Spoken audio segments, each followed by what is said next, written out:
being here tonight. Got a good crowd. See some familiar, friendly faces out there. My husband, so thank y'all. We're going to go ahead and get started, and I am going to ask Bill Smith, one of our Liberty citizens, and he's also with the Pickens Regional Joint Water System, as well as Pickens Water Authority. So, yes. So if you will please just come and lead us in our invitation, please. And if you'll just hit the button that says push on there so we can all hear. It's green, is that? Okay, well then it's on. Very good. Well, just pray. Dear Lord, we thank you so much for the wonderful way you've given us to be. It's a wonderful fall. Your colors are amazing. The way you can spread them around the area, Lord. We ask you to be with us tonight as we conduct the city's business and make sure that your will is done, Lord. We know we can turn to you for guidance and supervision, Lord. We ask all this in Jesus Christ's holy name. Amen. Thank you. If you'll stand for the pledge, please. I pledge allegiance to the flag of the United States of America and to the republic for which it stands, one nation, under God, indivisible, with liberty and justice for all.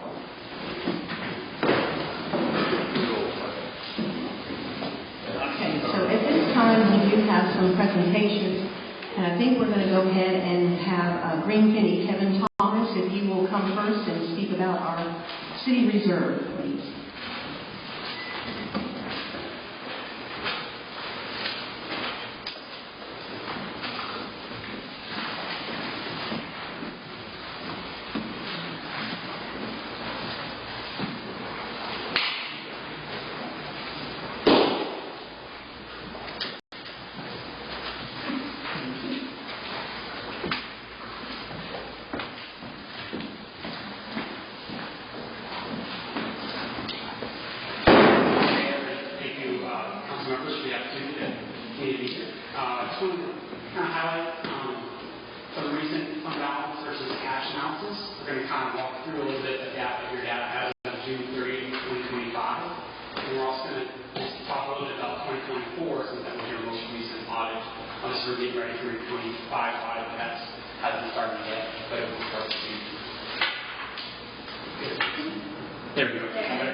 On the first slide there, we're going to talk a little bit about some general fund guidance.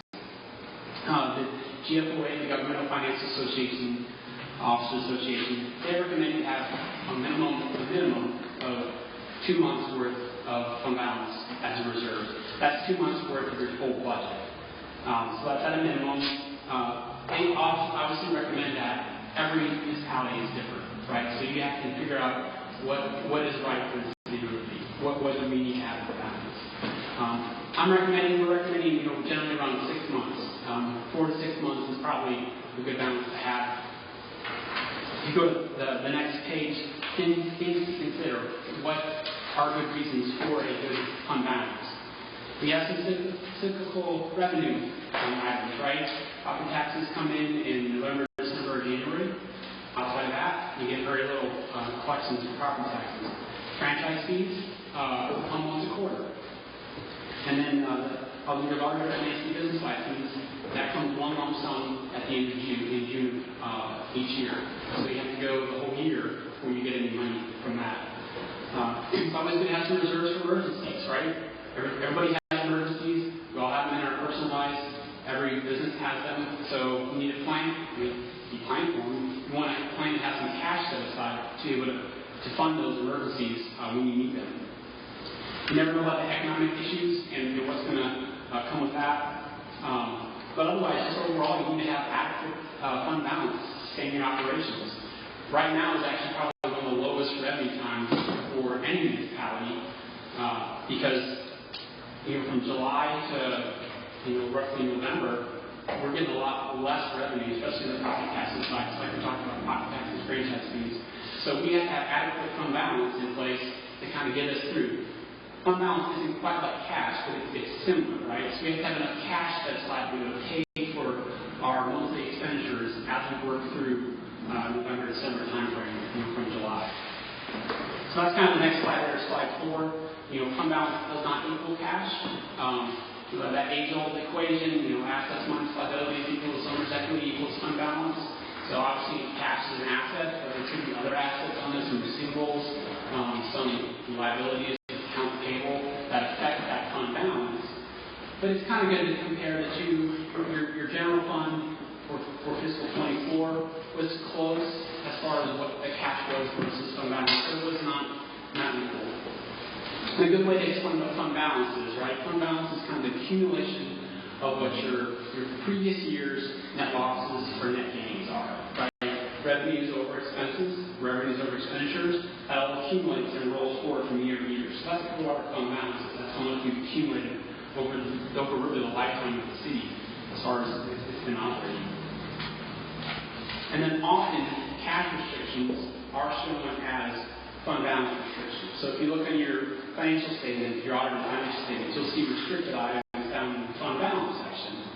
A lot of times those are actually going to be equal to a line item at the top shown as restricted cash. So restrictions are very similar, but again, the cash amount isn't always going to equal the fund balance amount. So we can move on to slide 5. What restrictions does the city have? You'll have one pool cash account, right? You'll have one main bank account where all the funds for the city are sitting in. So that has both restricted and unrestricted items, right? So let's look at the restricted items first. Those are typically items that you cannot spend, without approval, like hospitality tax or other items that are set aside for certain things. So of your three main funds, right? You have your general fund, you have your water and sewer fund, and then you have your hospitality tax fund. All three of those have certain cash restrictions. And we're going to talk about that in slide 6. If you look at slide 6, and these numbers are from, like I said, mentioned before, from your fiscal 24 audit. So your general fund has road maintenance fees of $243,000, and then there's some $101,000 for the purchase of solid waste collection trucks, right? So those come off that cash balance. We can't spend those except for those purchases. The hospitality tax is in about $242,000. That is specifically collected and to be used for the hospitality tax fund. Water and sewer fund, you have one main sewer maintenance item project there of $191,000, so that's restricted. And then you have $38,000 in a couple of your smaller funds. So that total is $815,000. And again, that's 24. More likely than not, those items have increased a little bit. So your fiscal 25 restricted numbers are probably going to be a little bit higher. If you move on to the next slide, let's look at those restrictions in light of where we are in our fund balance, right? And where we are with our fiscal 26 expenditures. For our general fund, you've budgeted $2.75 million in your general fund expenditures for this fiscal year. So if you look at GFOA's guidance, right, they said about 2 months, that's about $460,000, set aside. If you do the 6 months, we're looking at roughly $1.38 million. For water and sewer, we budgeted $1.82 million. So obviously the water and sewer is a little different because you got monthly revenues coming in, monthly billings, and then you got expenses. So again, it's still a good idea for that fund to even have some cash reserves as well. So if we do a 3-month reserve for that one, kind of right in the middle, right, we're at $455,000. So on slide 8, we're going to summarize everything, right? So we say we got a cash balance of about $3.1 million at the end of June. We have restrictions of $815,000, right? So that's got to come off the top. We can't spend that. So that puts us down to $2.34 million. Now we say if we're going to use the 6 months for general fund, $1.75 million, and then $455,000 for the 3 months for water and sewer. That takes us down to about $500,000. So that's actually not that bad of a cash reserve. Overall, your general fund is pretty healthy.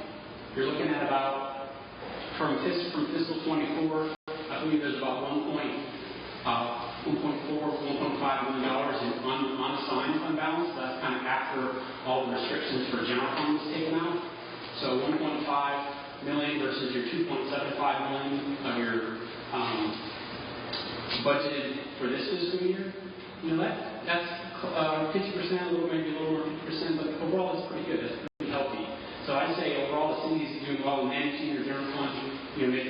we've got enough reserve to handle a number of those reasons, right? We never know when emergencies are going to come up. We never know when things are going to happen. So we've got some excess funds that we can pull from if we need to. But overall, the water and sewer might be a little bit lower on the cash side, but you guys have been working on building that up the past 2 years. All in all, I say the city's heading in the right direction. So, do you have any questions? Is it common practice for municipalities to have just one main bank account? So I would probably say a majority of them have more than one, but there are several ones that I have worked with in the past, or that our firm has worked with, that does have kind of pooled cash, kind of one main account. So I would say it's less common, but that it's still a valid practice out there that people are doing. The one thing you could consider breaking up your cash balance. You don't have to have one full cash. You could kind of do one for general fund, one for hospitality, and one for water sewer. So there'd be some things to consider about that, but the city very well could decide to go that route as well. Is there a practice you recommend? Y'all are established pretty well right now with how it's working. To get a little more clarity as far as what cash is in each fund, it would maybe be a little more easier to look at that if we had 3 different bank accounts. But it's still not, with how things are operating and what we're doing, we're still able to get all the information that we need, all the correct information that you guys need. Do we need more information on future purchase of solid waste collection truck?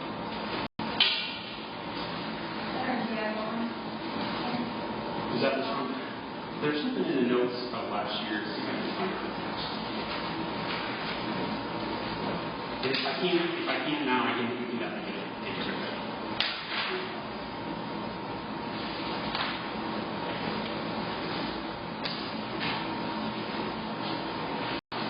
So that does not look like there is anything in here. So we'll get you some information on that. Bailey, I know I have some information because I'm pretty sure we need the auditors. Is that a previous year longer? That was pre-purchase for cash house? To purchase the solid waste collection trucks? That was the one that we sold. Okay. But we still have it. Yeah, we still have it.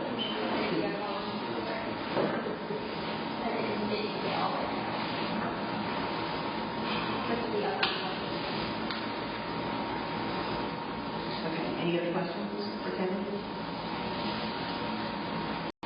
Okay, Kevin, thank you so much. We appreciate your time and all that clarity.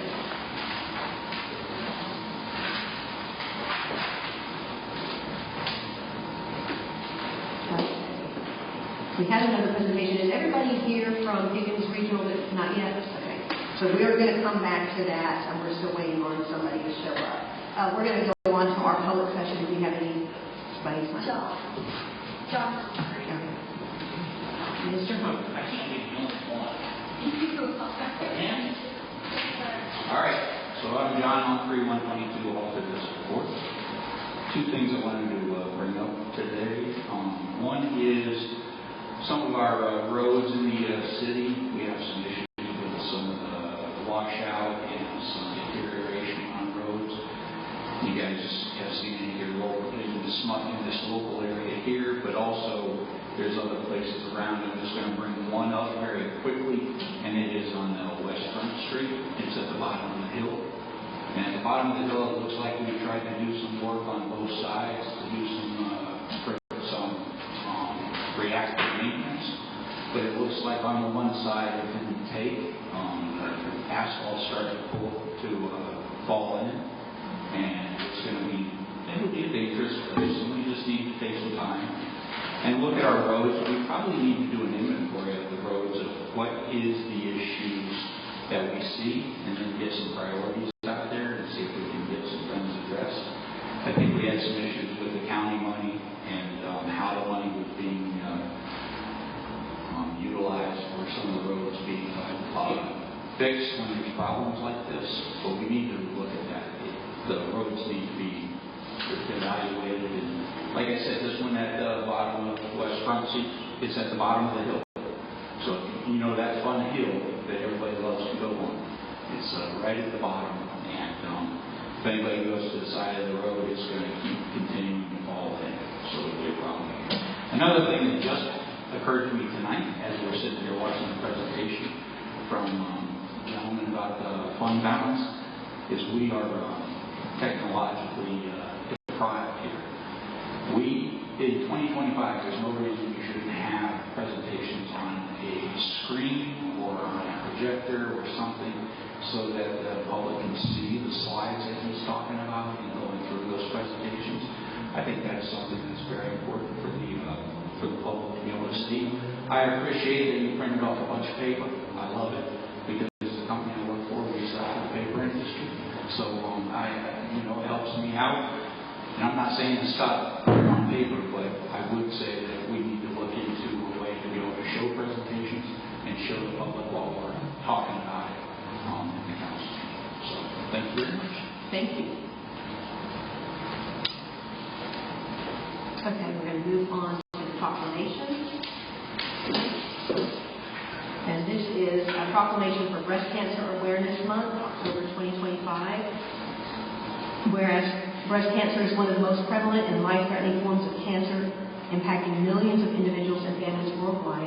And whereas early detection and awareness are essential in the fight against breast cancer, as they improve the chances of successful treatment and survival. Whereas the month of October has been designated as Breast Cancer Awareness Month, providing an opportunity for individuals, organizations, and communities to unite in raising awareness and support for breast cancer research, education, and prevention. And whereas countless individuals, healthcare professionals, researchers, and advocates work tirelessly to combat breast cancer, promote early detection, and support those affected by the disease. And whereas progress has been made in the fight against breast cancer, but there is still much work to be done to ensure that all individuals have access to the resources and information needed for prevention, early detection, and treatment. Now, therefore, I, Erica Roma Woods, Mayor of the City of Liberty, do hereby proclaim the month of October as Breast Cancer Awareness Month.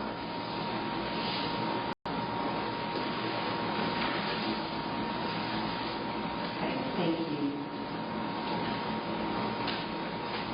All right, we're still waiting. We go ahead if you want. You can go ahead? Okay. Yeah. All right, so then I will go ahead and call up Pickens Regional Joint Water System. We've got our attorneys and board members here. So I'm not sure who all is coming up, but appreciate y'all coming and giving us an update on how things are going with Pickens Regional Joint Water System. See, what I'm going to do is I'm just going to talk until he gets here. We're not Okay.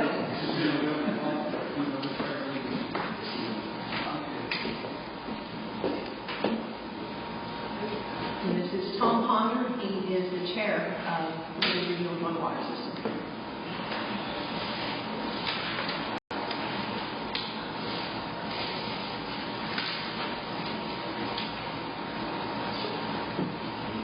Madam Mayor, council, and staff, and residents, citizens that are interested in this project. We appreciate you being here tonight to give us an opportunity to give you an overview of our project, and I think it's past due. I think we should be here some time ago. But sometimes you don't dot all your I's and T's at the same time, but I guess later is better than sooner sometimes, because we do have a lot of information to share with you. I am the chairman of the Joint Regional System. Have been since the gentleman who sits law retired, and didn't think I'd be here this long, but I'm still here. So we do have board member here, Bill Smith. He represents the City of Liberty, not City of Liberty, but he represents the county board authority. I represent the county board authority. Every entity that's involved in our project has two representatives, Erica and Amy. yeah. They represent Liberty and they do a great job. Joe Dunn, he represents 6 Mile, along with Stewart guy, what's his name? Nathan Stewart. I'm not really good with his name. J.D. Melton, Tom Graves, that represents East Central. Our board is strictly voluntary. We receive no compensation whatsoever. We don't even have a Christmas party. I've never worked on that this year.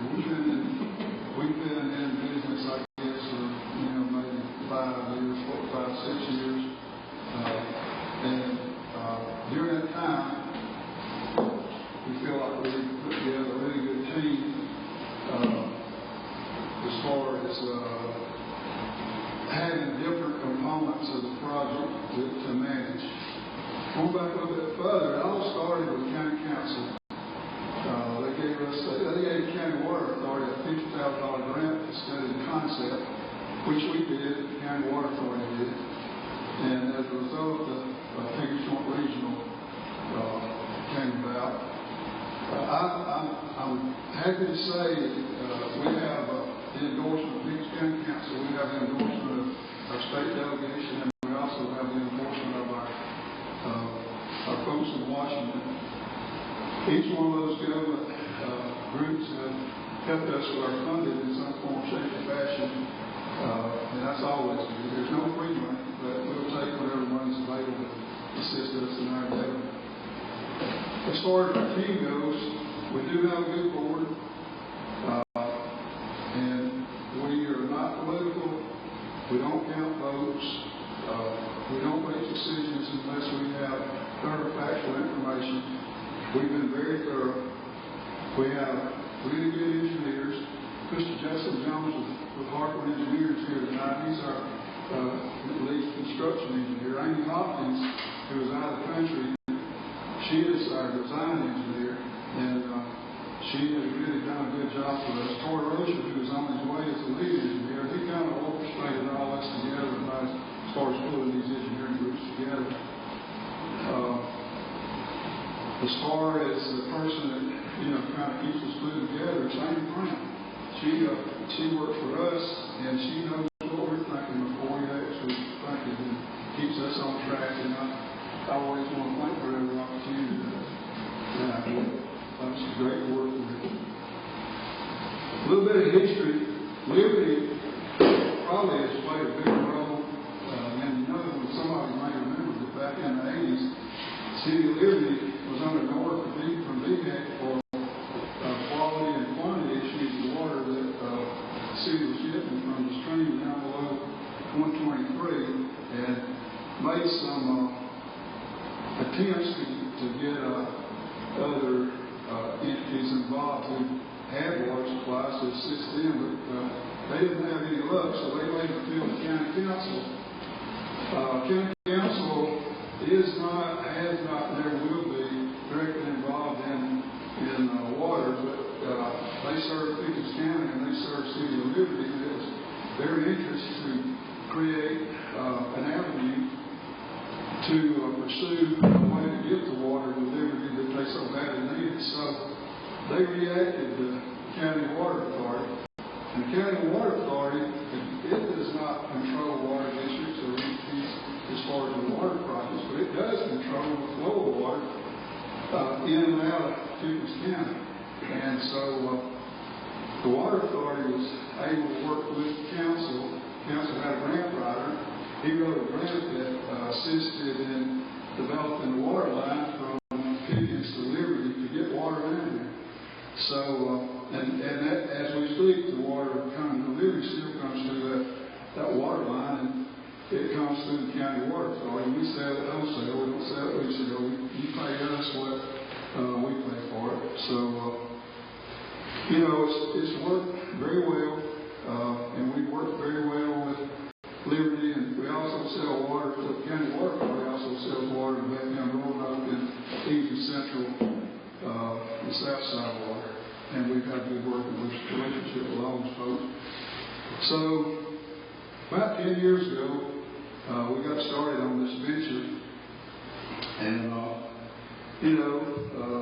we were able to purchase property at Lake Kiwi to build a water intake, which would be a supplier to the the Savannah River Basin part of Pickens County, there's a thing called interwater basin transfer, and you're not supposed to be able to transfer water from one river basin to another.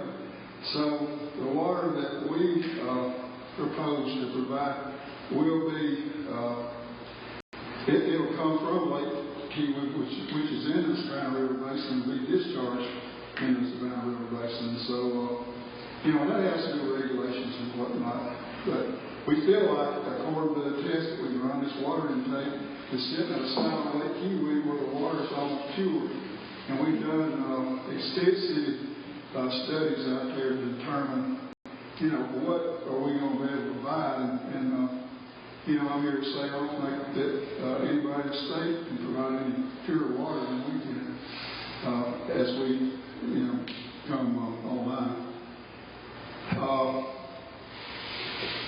This process has been a phase-by-phase or step-by-step process.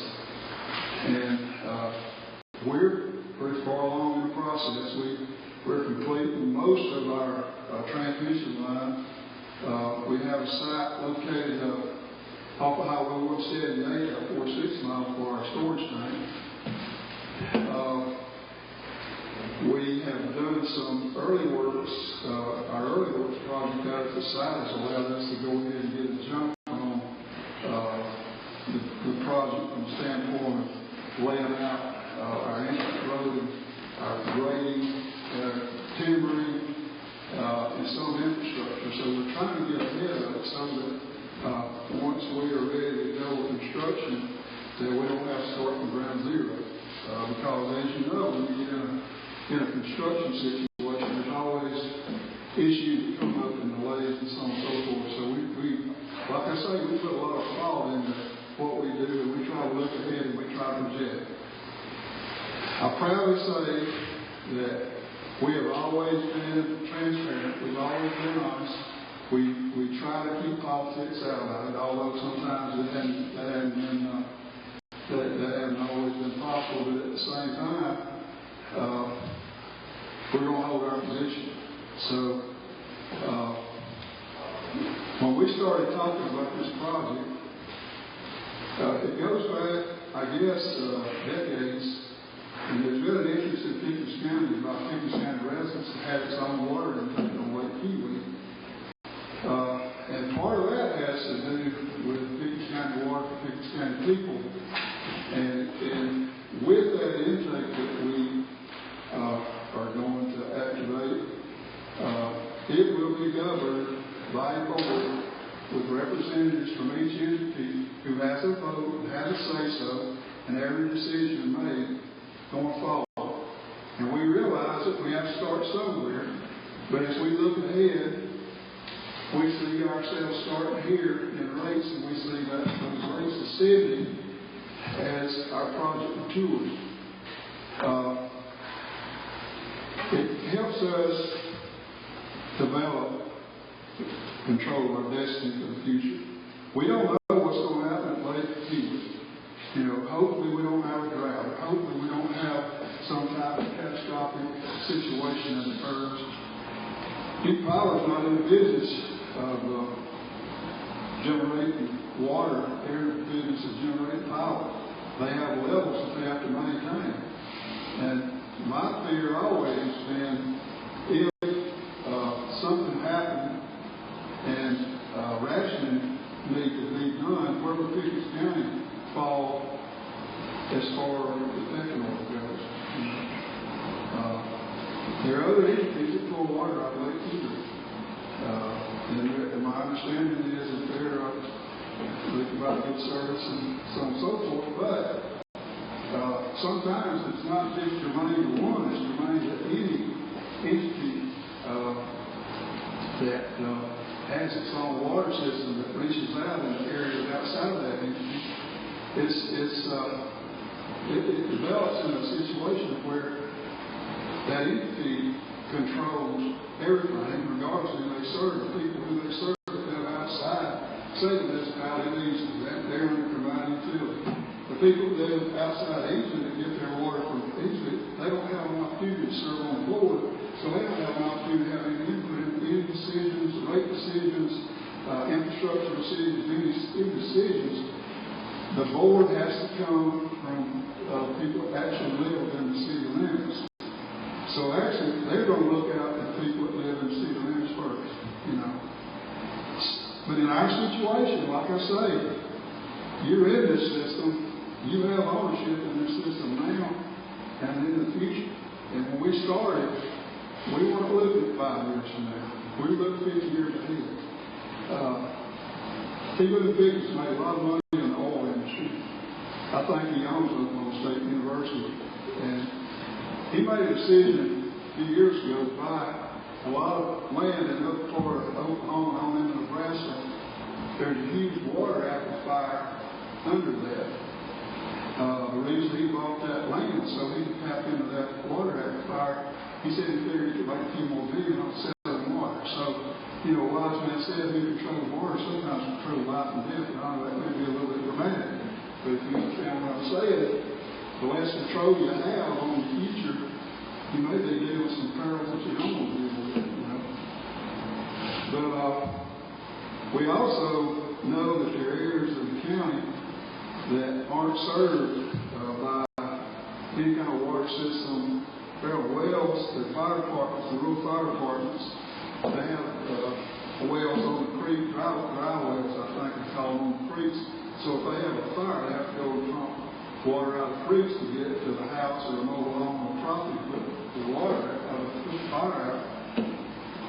So I know that some of us on the county water authority talk about the next step is to look into those areas and determine what areas the joint region can serve and try to get that water out into outer areas. And I know, well, Lance and I are probably the two of the oldest people here tonight. We know a little bit about Blue Ridge Co-op and the way the co-op was developed years ago was to provide electricity to the people that live out in the areas of the counties that didn't have access to electricity. What's kind of what folks were taking on the outerline areas that don't have water. The good thing with serving those areas is it certainly will help the homeowners with their ISA rating, which will help them with their insurance rate. So, as far as the project goes, our team works very well together. We listen to our board, we listen to our engineers, but we especially listen to our attorneys. One of our attorneys is not here tonight. His name is Gary Pope, and I think he might have been, I know he does work with municipalities and whatnot, but his mother was the one that came up and talked to the county water authority to help us develop, a path forward and looking at the concept. And she laid it out for us, and it's similar to what's going on down in Anderson Regional. She happened to help them develop that. So she retired and turned it over to her son Gary, and Gary has worked very well with us. In fact, he's the one that prepared a participation agreement that each entity signed. He spent a lot of time with every entity and with our board to ensure that they understood that agreement. So he's our bond attorney. We also have Kyle Shield. He's here tonight. He represents us in Columbia and Washington. He's our lobbyist, and he's also helps us a lot with public relations. He has a lot to do with the funding that we receive from outside sources and continues to work on that. We do go to Washington once a year to sit down and talk with our representatives to let them know who we are and what we are, what our scope is, and what our direction is, and who we're going to serve, and why we feel so strongly about that. We go to Columbia and we meet with our folks down there. We also meet with them locally. I have to say, Davey Ike, who's been our champion in Columbia, he's still working for us and has helped us secure a pretty good bit of money through the steel project down there. And that's what it means for our transmission and our tank on our storage side. So all in all, it's not just the board. It's different components of the organization. River Stillwell was the last attorney that we hired, and he helps us he makes sure that we stay in our lanes, and he makes sure that we are not careless in, I guess, our approach. He's very well respected litigation attorney, and we feel really lucky to have him. So, like I say, I know that there are three things that, and I've been in Pickens County all my life, and unfortunately I've been involved in everything from alcohol and drug abuse counseling to being a county council. Did that for 12 years. So I kind of have a pulse of people, and I have a feeling for the county, what the county's needs are. And the situation, there are three things that have happened in Pickens County over the last several decades, and Pickens County residents have paid for it. One of them was we had three politicians standing on the courthouse steps in Pickens and said they will never get a nuclear plant in Pickens County. So what happened? They built it right across the river, and now Oconee County gets millions and millions and millions of revenue a year off of that nuke project. The other was the county had an opportunity to participate in a water source on Lake Erie and make a stupid decision not to partner up. And the last decision was 12 Mile River. If you think 12 Mile River is cleaner and clean, you're wrong. It's still being polluted from the soil, according to the lead engineer from EPA. So those are three blunders. Those are three, and the reason that it didn't get pursued was because shortly after the lead engineer got started on the project, local leaders went to community leaders and told them they didn't want to pay dues, so they concentrated on a small area down below Petition. So they've got a lot of wrongs, and this water intake is a way for us to make it right for the citizens of Pickens County. And we're very excited about this project. Like I say, we spent a lot of time developing a concept, developing a team, creating an approach and a schedule. And, we're ready to go. We've done a lot of our transmission construction, and we're proud of that. But like I say, it's a step-by-step process.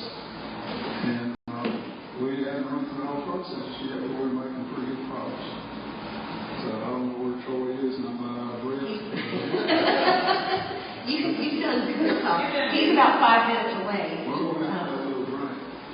You go ahead. Does anybody have any questions for Tom at this point? Can you talk a little bit about the lobbying trips to Washington and just what the benefit of those have been for the system? Well, right now, Lisa Graham's office is working with us on our last permit, and it's the FERC permit. And FERC, they tell us that they're ready to issue that permit. And we've cultivated the relationship with our representatives up there so that, when we need them, they all say they're willing to step up to the plate and help us in any way they can. Lisa Graham has already secured us funding based on our conversations with him for the project. And last year he put in for funding, and this year he put in for funding, but it seems like every year they do these continuing resolution things, and so that hurts our funding.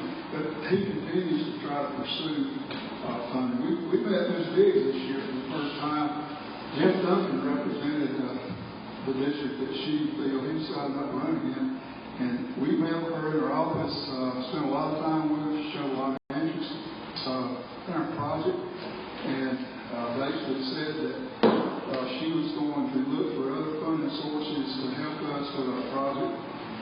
Tim Scott's office, like I say, they've given us his endorsement, and he's in a position to try to assist us. But until you get to a certain point for them to go into gear, then we went up there this year, and they were saying, we're ready to go anytime you tell us. So now we're just beginning to be in a position to say, okay, go ahead, we need some help with this. We're going to reach out to anybody and everybody that's going to help us one way or the other.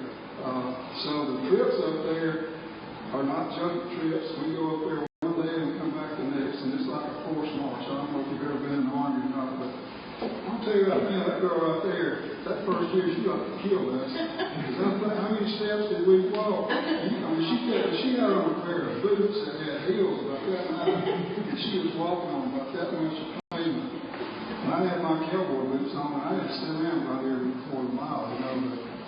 But we don't go up there on a junkie trip. I mean, it's work. And like I say, we fly up there one day, we fly home the next. I hope that answers the question. I'm sorry. Go ahead. I'll choose for One more. I know you said try to take out the politics side of it, but there is some of the politics versus using this system versus another water system that's in the upstate. In your opinion, why should Liberty stay with this system in the long run? Well, my first reaction is because you'll be an owner.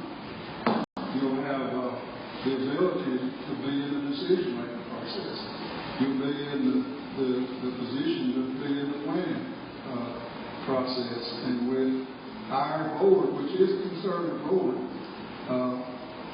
you'll be in a position to see that the money spent is spent well. More or less a control factor. I guess I've got a couple of other points, but again, the last point is it controls your destiny. It helps control rates. It helps control catastrophic situations. The further you get away from the decision-making body, sometimes it's slower to get that decision made. You understand what I'm saying?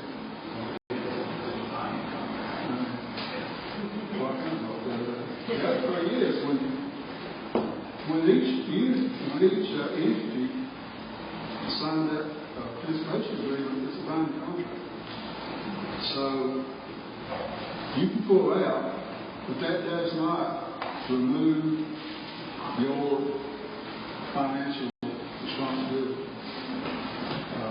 So, you know, that I kind of hit on that earlier with the participation agreement. And like I say, I think Mayor Peterson was here and I don't know if any of you were on council then when the council voted for it. Mayor Peterson really wanted to see Liberty in that organization because as it stood, Liberty was just buying water from the county water authority, and he wanted a piece of pie. He wanted to be able to sit down at that table and help make the decisions, not just for today, but for the future of the city of Liberty.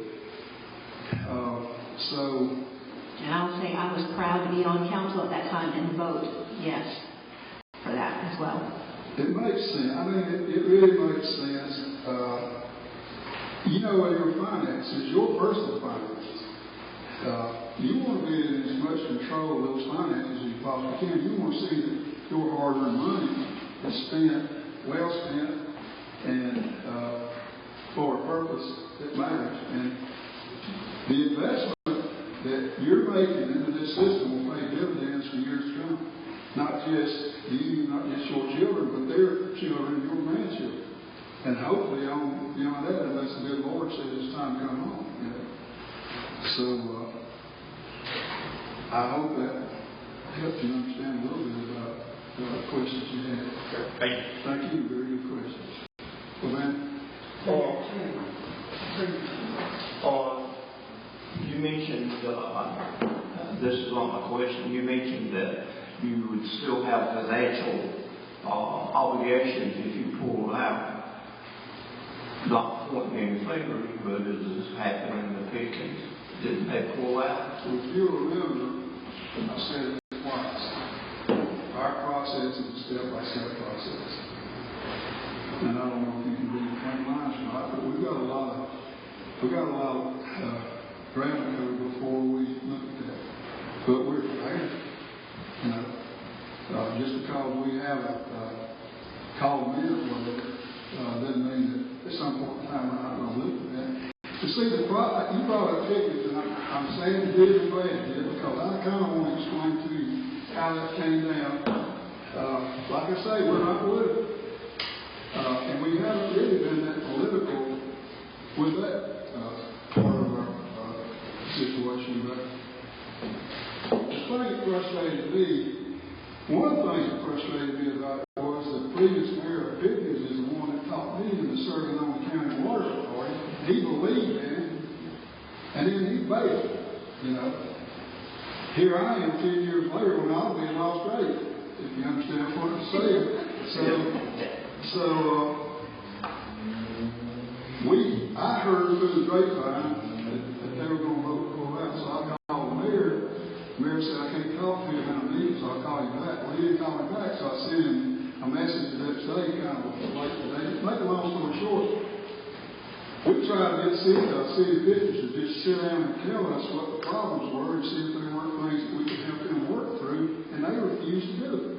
They would not do it. They had a town hall meeting in Pickens, and there were, 100-something people there, and they really wanted the city and the water authority to sit down. David Hyatt got up, and he pretty well chastised the city about it, and they agreed to meet with us. But they had conditions. Their conditions were, we'll only meet in executive session. David called me, and I said, David, it's your meeting. And if you want to meet in executive session, that's fine. He said, well, I want to be out in the public session. I said, what's your call? So when he told them, I guess that's what happened. I don't know. But they never agreed to meet with us. And I never thought we'd have to hire a media specialist, but we hired Clay Counts. And I don't know if y'all know Clay or not, but as far as I'm concerned, he's one of the best. And that was to cruise social media, Facebook, and all those other deals about all this misinformation. Example, the reason the board's pushing so hard for this water project is so that they'll make these new salaries. I'm telling you, we don't even have Christmas. All of our board members are volunteer. Amy Brown's paid, our engineers paid, our attorneys paid, Clay Council. The board members don't, and we'll never receive a paycheck from, it's not like co-op. Some of those guys get that up there, based on what I understand. So, And those are typical rumors. I get $100,000 somehow as the mayor of the city of Liberty. That's the rumor around here. So, so that happens. So, I'm not really back in the city limits. Not really. But, well, the question I was going to ask, barring any tragedy or anything unsuspecting coming up, your best guesstimation, when I turn my spigot on at home, when will it be kiwi water coming out of it? Troy Ocean's going to be here. He's here now. Okay, so he's going to do an overview, and I think he can give you a more precise answer than I can. I'm learning to talk to people. I get up and talk. Try to do this I can before it's one of the experts. And you have one more follow-up for you, so everyone's on the same page. If the City of Liberty decides to pull out of this because of that binding contract, we would still have to pay our part. Absolutely. Okay. Yeah, that's So I right. make sure that's If clear. you pull out, we're going to get your water. Right. And if somebody can't provide the water, how are they going to get it here? Right. Thank you. Okay, Tom. Thank you so much. Thank you. Appreciate it. I hope this is easier or talking along whatever. Yes, and I appreciate all your work on this Pickens Regional Joint Water System. I've been trying to get out of public service for 23 years. Give up on it. Okay. So your water. All this talk about water. All right, next we've got Troy Rozier, who serves as our city engineer as well as the engineer for Pickens Regional Joint Water. Well, giving an update where we are, what's going on, progression. Thank you, Bill. May not have enough to see what you do. And this will bring great y'all, what you got questions.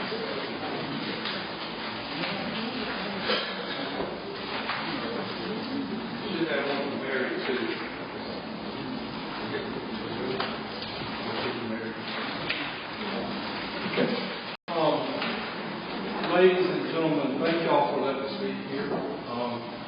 I was a little bit tardy. I was in another meeting.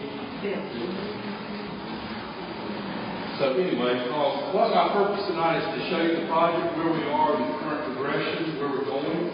On your first page here, the great cover sheet, you'll see that there's a water treatment plant in a black circle over to your left of your page toward the west. You'll see a dashed line going from that point to the east. That portion of the project is not in right now. That is scheduled for phase 2 of the transmission project. If you see the TMS2, the TMS3, and the TMS2, those three segments where you've got the red with a black-blue colored line transposed right beside, that's currently in the ground, finishing up within the next couple of months. You'll see that down at the bottom an MM, that's a master metering station that has been installed for Easley Central Water District. That's right at the Coteechee River on Highway 137. You'll see an MM on up north of there in the yellow area. That is the 6 Mile Water District master metering station currently in place. All this is buttoned up. There's a little bit left laying pipe right up next to 183 and Terrapin Crossing Road, which would be the farthest left point or west point on that map is black and red. That will be completed maybe by the end of the week. Therefore, all the pipe for the transmission main will be in the ground. It's currently being filled with water, flushed, pressure tested, chlorinated. This is where a $10 million grant went, part of the grant. We've got that for this portion. Probably have some other grants coming also for the water treatment plant. Over to your right, you see the Liberty will be getting water down that purple line that goes from north to south. That's an existing 24-inch main that parallels US 178. Then it turns into a blue line right at the airport. And that's a 20-inch main that continues from north to south. And you'll see a green line. That green line parallels 178 down to Hardee's and feeds Southside Water District. In the middle of all that is Bethlehem Roanoke. They'll be getting water from that line also at another location or tap. But your water actually will flow from Kiowee to the new water treatment plant approximately. Justin, when would you say we're on schedule now? The first of 2027? Plus or minus? Late 2027. Okay. It says late 2027. Justin is our contractor from Harper Corporation, Harper Contracting now, right? Yep. Okay. And anything you want to add to that while we're talking about the water treatment plant or schedule? No, I think Tom talked about it, but the early works and getting a road built early in the process was huge because when we do get the permit and we can start on the water plant, we can cut loose the entire site versus spending a few months on the front end just getting that road access ready to go. So the site is accessible by a paved road right now off of Highway 183 to the water treatment plant. A little bit more detail, Justin, the raw water reservoirs there, the finished water reservoirs there, the pads for those are available to be poured and ready. It's the grade.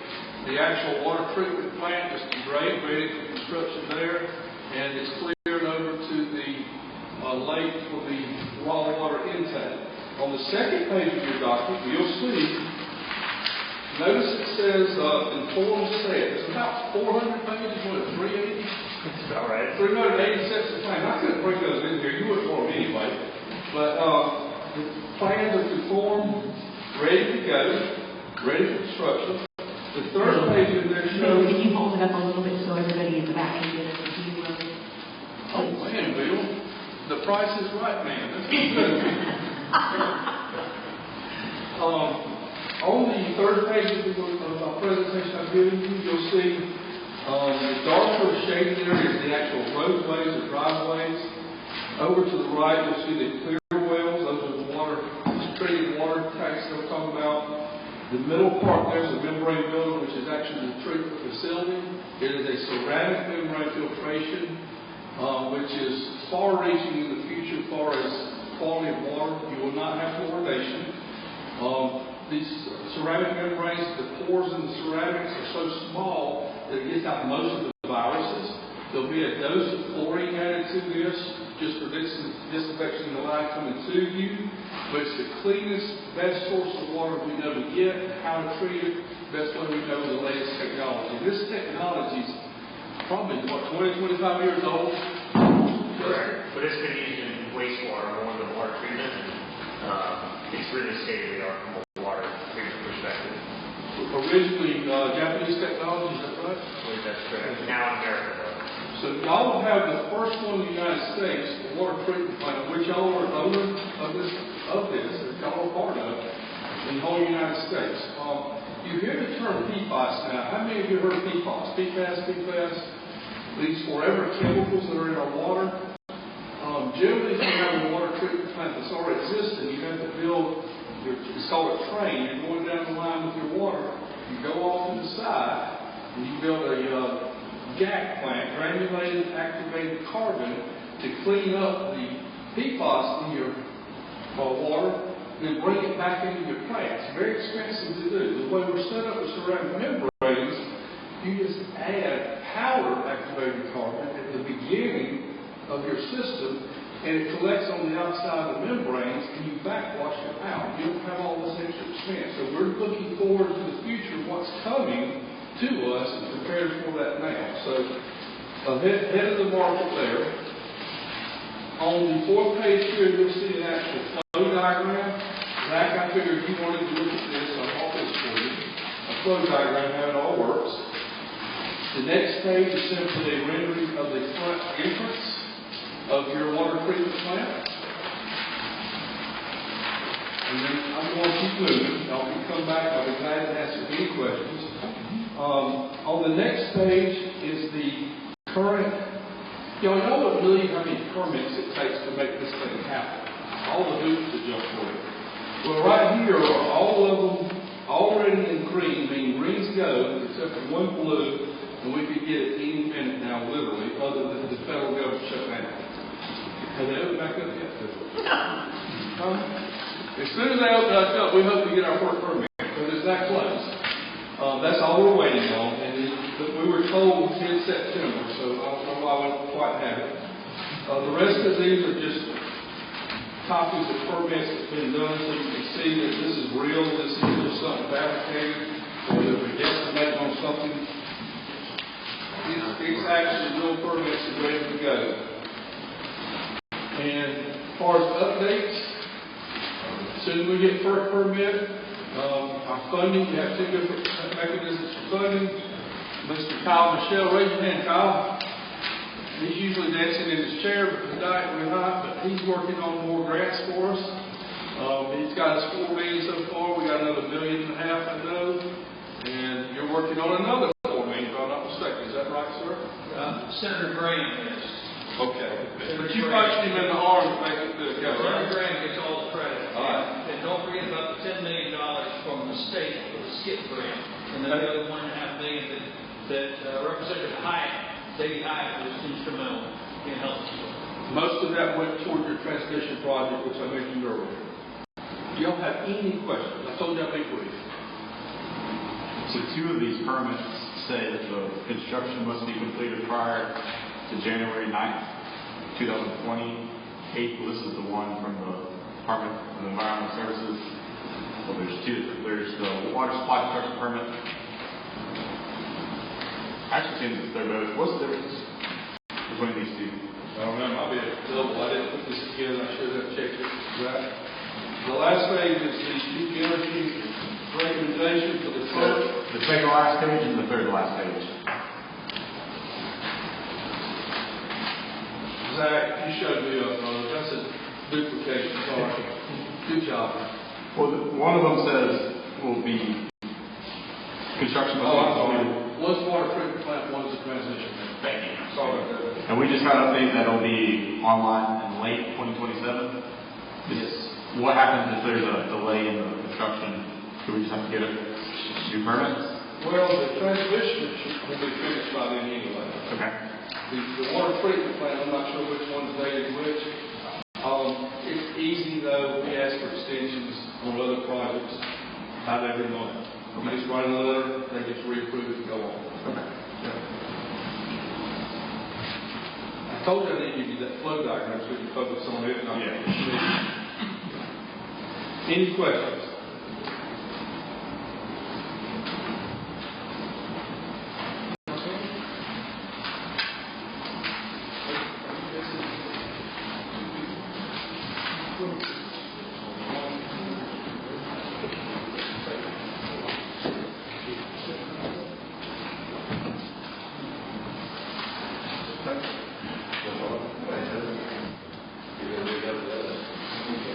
Is that all you have for us? Anybody else? Any final waivers? Anything?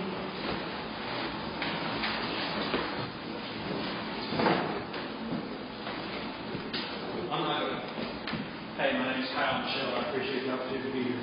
I'm not going to talk a long time. I just wanted to highlight one thing that has been in the discussions that I didn't hear tonight, and it's the difference in being a renter and being an owner. Everyone who owns a home, makes the investment of a home, kind of controls their own destiny. You go out and you're renting somewhere, you are always going to see increases in your rent for the rest of your time as a renter. If you go out and you make the investment to own your own home, you may pay a few more dollars than you would have paid in rent the first 3 or 4 or 5 years after you own your home and your monthly mortgage payments don't go up. Property taxes always do. That's the way we live.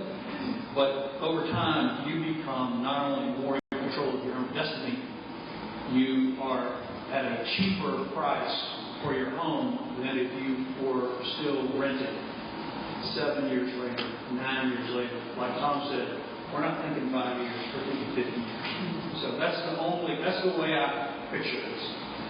Pickens County Water, owned by Pickens County, in control by Pickens County, not being a renter for the rest of your existence. Hope there's no questions. Okay, thank you, Kyle. All right, well, that's it from Pickens Regional Joint Water. Thank you all so much for being here and bringing all this information to us. You're welcome to stay, but if you've got to go, do not feel bad for getting up and leaving, but you are more than welcome to stay. But thank you again so much for all the updates. All right. We're going to move on to the approval of the minutes for our September 8, 2025 regular session. Do I have a motion to approve as written? Okay, I have a motion by Councilmember Paget. Do I second? Second. Okay, and I have a second by Councilmember Arms. Do I have any discussion on that? All right, all those in favor of approving our minutes for September 8, 2025, please signify. Aye. All right, thank you. That is unanimous.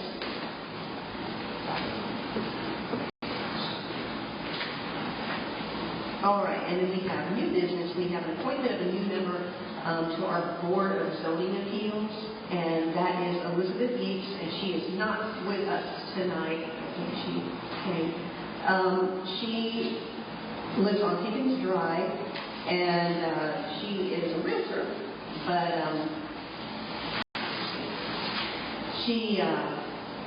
I had a really good conversation. Excuse me, a really good conversation with her. And she is fairly new. She's been in Liberty for about a year, and she just wanted to step up and get involved in the community. And she already loves it. She's got a daughter, and she actually it's less than a year that she's been here. She, as far as she wants to be able to see Liberty thrive as a city, and she cares about the individuals that are living here and wants the best interest for the city as a whole. She'd be honored to be considered for a place here on the Board of Zoning Appeals. And she's got a bachelor's from Clemson University in entrepreneurial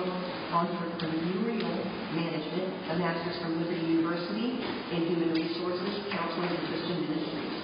So again, really great conversation with her, and it's always nice when we have new people coming into the community and wanting to get involved right away with the back to the community. So her name again, Elizabeth Yeats, Yeatts. So do I have a motion to appoint Elizabeth Yeats to our Board of Zoning Appeals?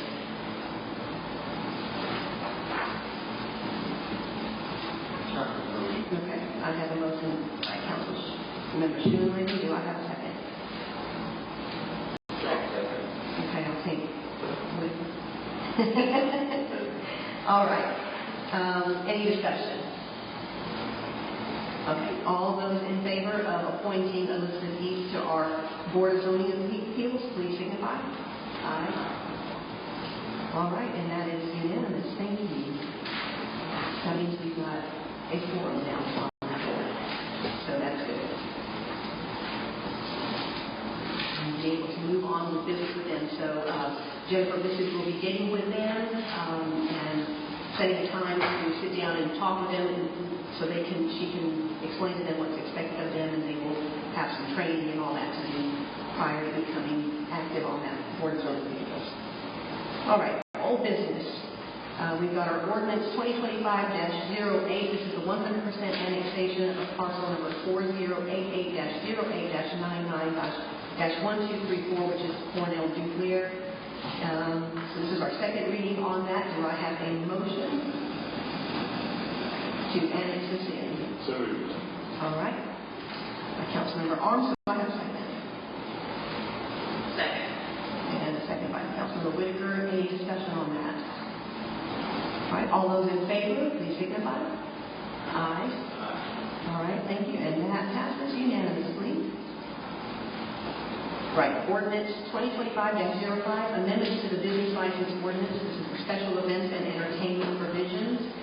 Do I have a motion? Madam Mayor, I recuse myself for financial gain. Okay. All right. Thank you. All right. Okay. And I have a motion by Councilmember Schoenlein. And I have a second on that. Second. And this is a second by Councilmember Whitaker. Any discussion on that? All right. All those in favor of ordinance 2025-05, amendments to the business license ordinance for special events and entertainment provisions, please signify. Aye. Aye. All right. Very good, thank you. And then ordinance number 2025-09, renaming the baseball complex at Woodside Circle. That's over there by the Public Works shed. And that one was voted on by the public, and the one that got the most votes was the Liberty Dugout. And so we talked about doing the Liberty Dugout Park. So this is our second reading on that. Do I have a motion? So moved. Okay, I have a motion by Councilmember Arms. Do I have a second? And Councilmember Whitaker on the second. Do I have any discussion? Is there any more bites on the survey, the Google form? We didn't. I'm sorry. Thought we were going to. I don't think we actually agreed on it, but here's how I feel about that. I feel like we put it out there for the public and they voted on it. I felt like we were trying to change the vote on it, and I felt like that would be wrong on our part to do that. So, any other discussion on that? Resolution 2025-07 or 09? 09. That's this one that we're doing now. The renaming of the baseball complex. All right, so any other discussion on that?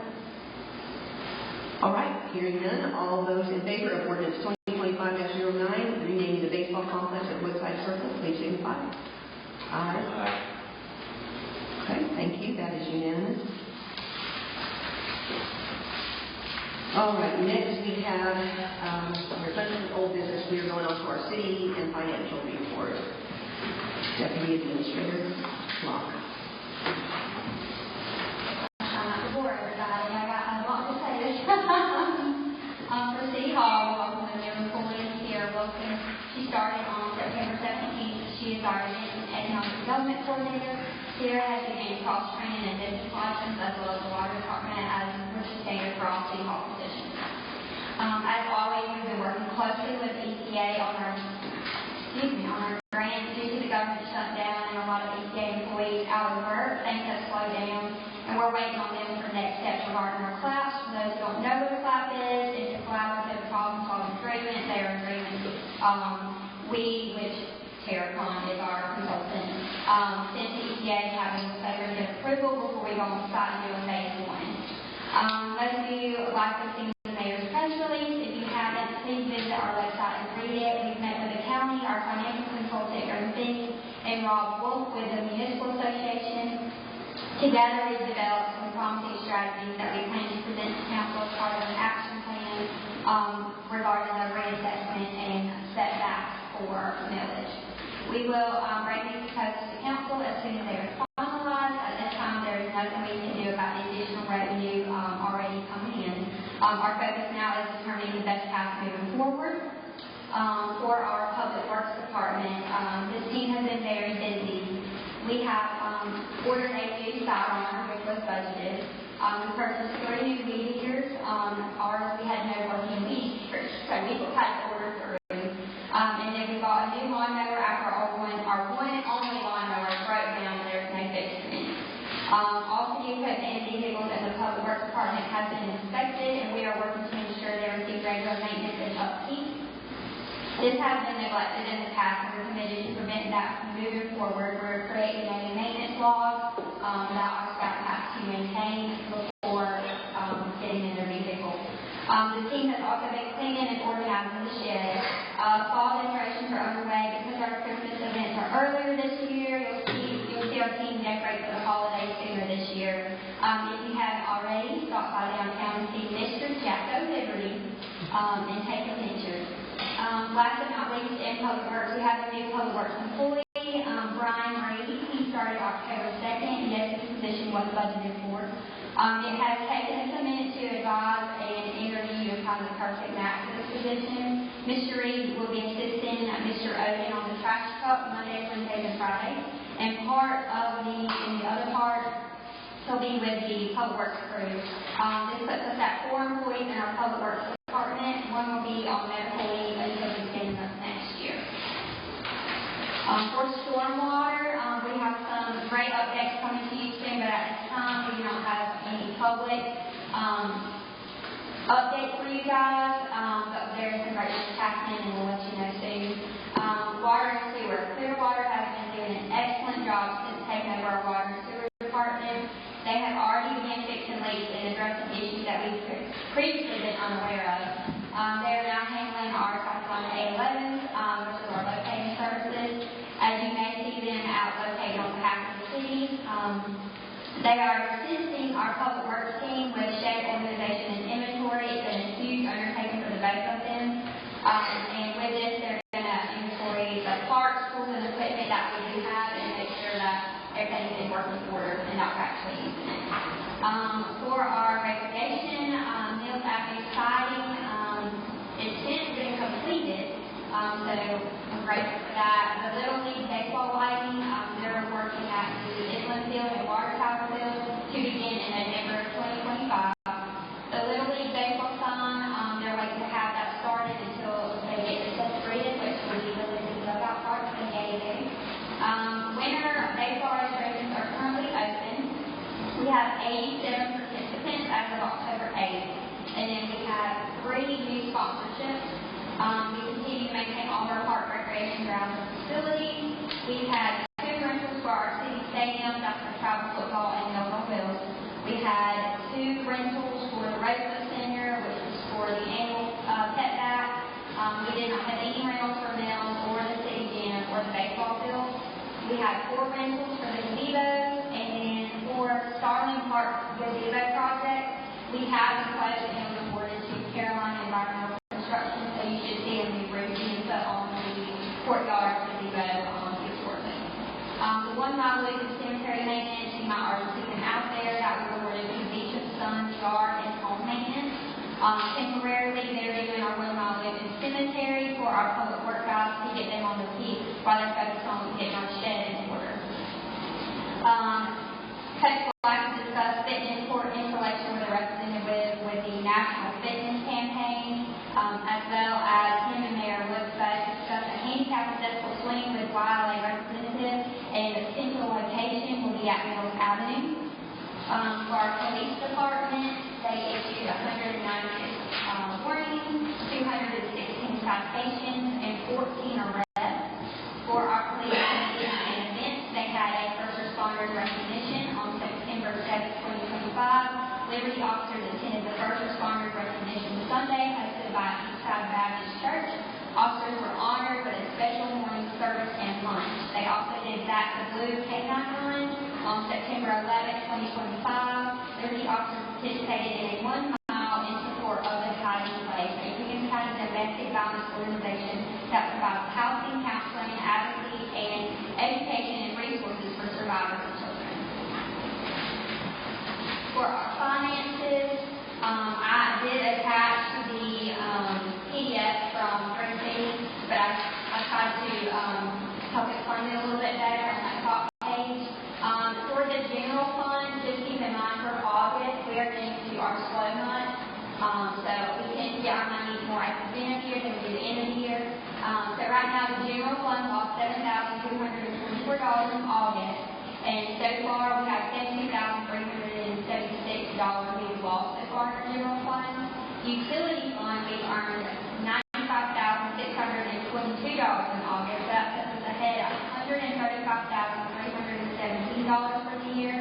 Hospitality earned $10,107 in August, and so that puts us at a positive of $5,798 for the year.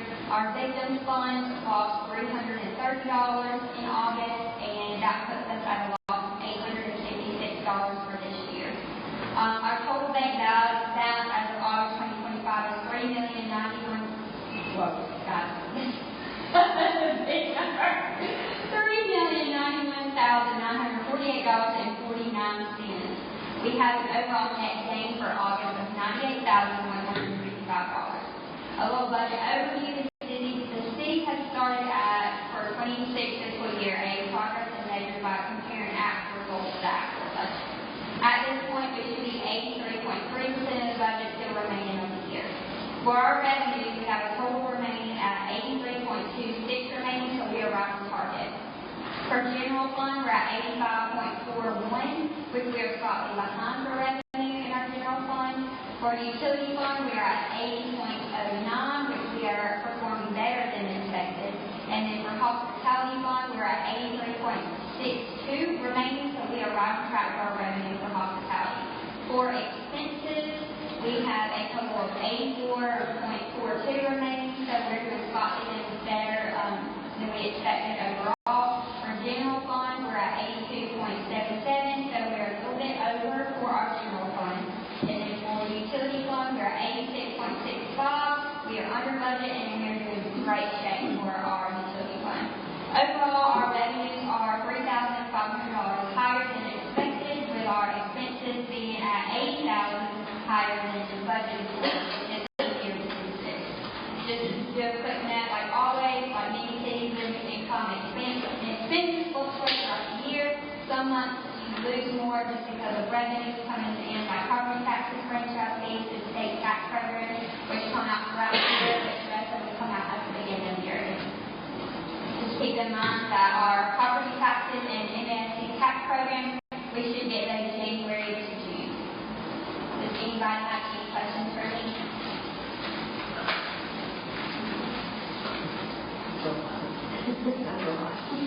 Can you read that again?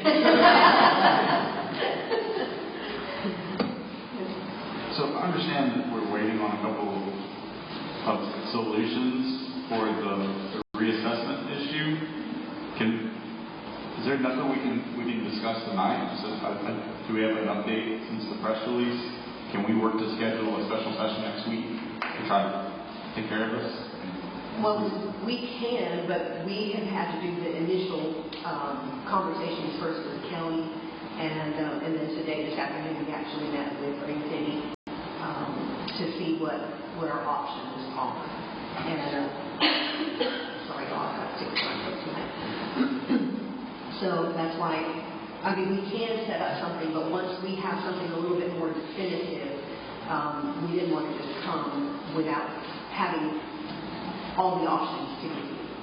We just met with them right before our council meeting. So we have not got to sit down and actually write something up for you guys. We have an action plan of what we're going to propose for council, but we want to be like ready to get it to you guys before just going straight from one meeting to another and not having it all written down and prepared for you guys. Yeah, And Green City actually asked us additional time. They want to go back over the last couple of years because you actually, one thing that just looking at the numbers, the millage rate and then the reassessment time period, they want to go back and look and see if you were running a deficit budget in those 2 years, you may not have to take action. That was something they want to look at. So they want to go back and look at the numbers and then they can, I mean, they're kind of experts that can help y'all understand. And I think at that time, once they get back to the city, that might be the time to set up a meeting. When we did meet with the county, they had discussed, we are not the only ones that went through this. And so because we're not the only ones, other people kind of got to them before we did. And they had let us know that they did not plan on helping us or coming up with a solution. They just don't have the manpower to be able to do reimbursements or anything at this time. So that's why we're meeting with our team to figure out what's the best option for us.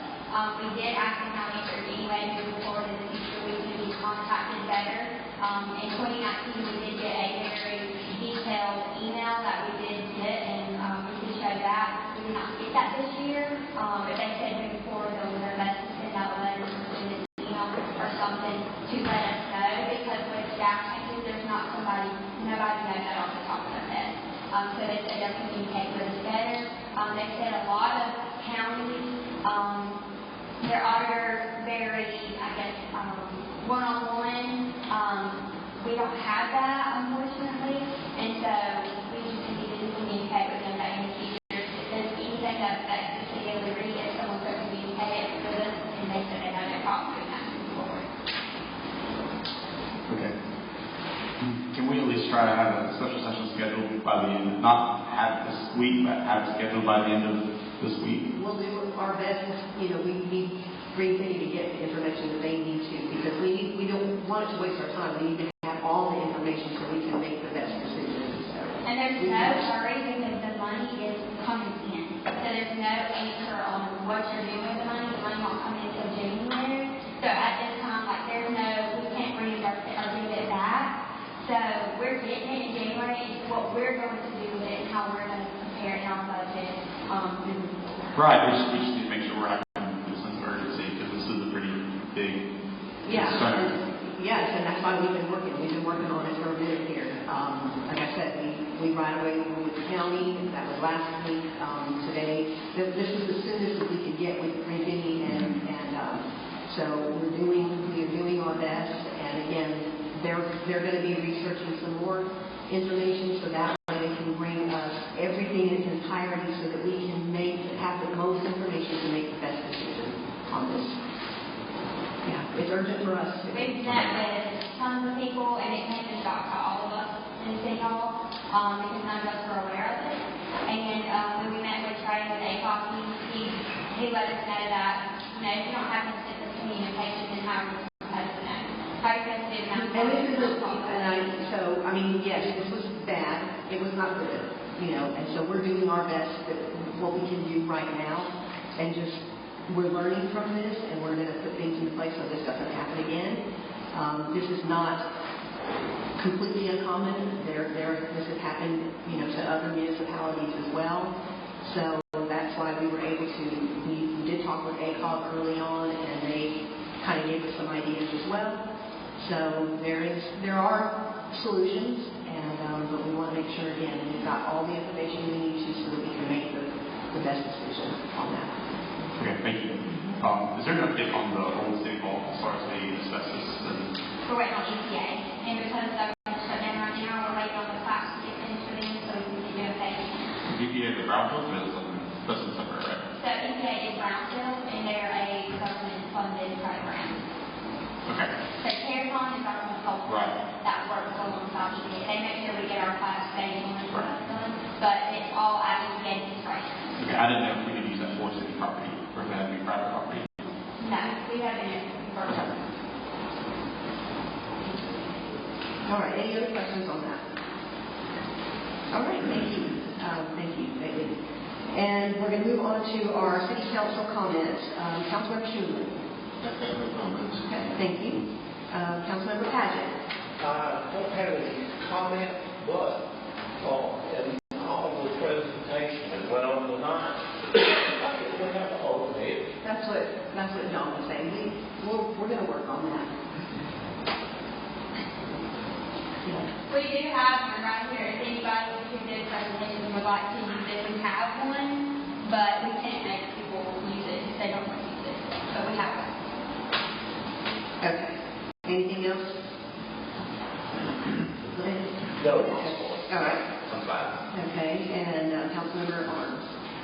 Just want to reiterate, I wish that we schedule a special session as soon as we can. I do want to give a shout out to the McDonald's. Congratulations on opening up No Vacancy. That is an awesome community center that is opened up for Liberty. I'm also going to give a shout out to Mary, who had 5 council meetings today. We didn't think she was going to be able to make it, but because she works hard, she was able to. So thank you for your dedication to Liberty. Yeah, it's because it's the 13th. All right, thank you. Councilmember Whitaker. I just wanted to say that I had a neighbor contact me about a water issue at their home. They're not physically able to take care of most of their issues at their home. And Brandon with Clear Water Solutions went out and helped the guy out and got his problem taken care of. And the city's working with him with his deal, or as far as the sewer fee. So I just wanted to thank Brandon, and he immediately got on that, and the neighbor was very pleased. All right, thank you. All right, and for mayor announcements, just an update on some of the roads that we've had issues. North of Azalea, I know I had brought that up to you last month, I think. That is where there is part of that, there's erosion there under the road. And we had Clearwater, I talked with Drew with Clearwater, and so we actually, I don't remember the name of the company that we had come out. They had to dig up to see what was actually going on there.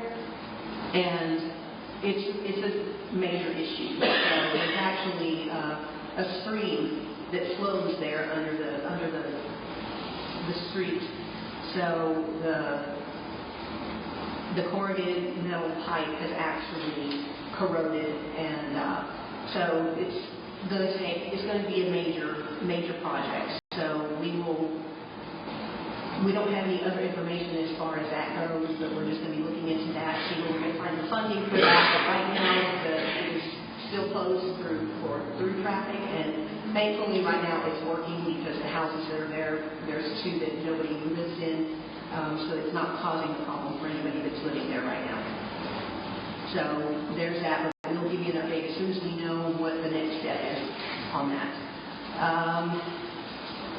West Front, I know that John mentioned West Front, and I had somebody looking at that prior to you bringing it to our attention. So it's just one of those things, it's going to take some time to figure out what's going on there and how we're going to get that fixed and get that budgeted.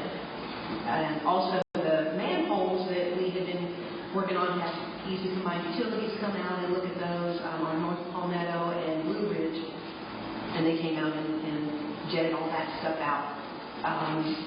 It's not completely fixed, but just wanted to give you an update that things are looking better there, and we've made a lot of progress there, so I'm really thankful for that. And again, just very grateful that Easy Combined Utilities was willing to come out, just out of the goodness of their heart and help a neighbor. So, but we will continue to work on those things. And I am waiting to hear back from a company to get some quotes on finishing out, jetting out that line from North Palmetto over there by the Summit Lodge, going to Campground. So I'll give you an update as soon as we get something on that. And also, yes, I had down here, congratulations on a new business downtown. And our president reiterating what Zach said.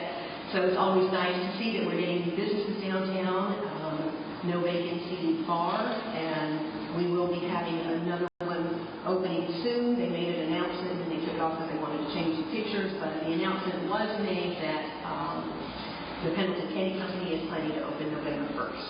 So great things happening downtown. We just keep getting good things happening down there, and it's looking better and better, more lively. We still need a lot of work, but there's been a lot going on since this administration has been here. So thank you all for all of the work that you've done to help make things happen in the City of Liberty. Also, Halloween event is coming up on the 31st. That will be from 6 to 8 downtown. And everybody is invited, all the businesses are invited to come and set up a booth downtown and give out lots of candy. Make sure you bring lots of candy, because brings out a lot of children. And then this year, Potter's Play will be joining us with their fall festival. They'll be bringing it down to Sarlin Park. So spread the word, and y'all come out and have a good time with the City of Liberty. And then Christmas events will be held this year, November 28th and 29th. So that is a week earlier than we typically do it. But so sign up. You can go online and go onto our website and sign up to be in the parade on Saturday the 29th. It's a Holly Jolly Christmas parade. So we would love to have a great turnout for that. And then also Friday the 28th is our Christmas tree lighting. And I don't think we got a lot of details, but we're looking to add a little bit extra to our Christmas tree lighting. So we will give you details as soon as we hear more on that. So great things happening in Liberty. I'm excited. I'm grateful. God is blessing our efforts. And I appreciate this council and everything that you do to help keep things moving. And I appreciate our staff. I really have to brag on our Public Works Department with the changes that have gone on there. They have really stepped up and really taken ownership. It's very encouraging to see the morale there is just really great, and really taking initiative on things that we had asked to get done, and so they are stepping up, and it's encouraging. So I'm really thankful for these guys that are there, and they working really good together with bringing in the new guys as well as in the new employee that we have in the rec department. I love how the rec department and our public works department have been working together and kind of tag teaming where they need help. It's so refreshing and just great to see that. And that's what I love, is to see collaboration, because when we collaborate and everybody put their skills and talents together and help each other out with the right attitude, we can make great things happen in Liberty. So kudos to our staff. So that is all of my announcements. And right now next is an executive session. So I need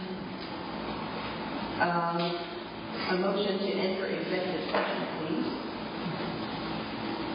Okay, I have a motion by Councilman Whitaker and Councilman Patchett seconds that. And this is pursuant to South Carolina Section 30-4-70A2, discussion of negotiations incident to proposed contractual arrangements, discussions of a proposed sale or purchase of property, receipt of legal advice, settlement of legal claims, or discussions regarding the public agency position in necessary situations, discussions regarding negotiation for a proposed contractual arrangement is what our topic is tonight. So, any other discussion? All right, all those in favor of entering executive session, please signify. Aye. Okay. And I will ask the public if you would please exit, and we will let you know when we finish.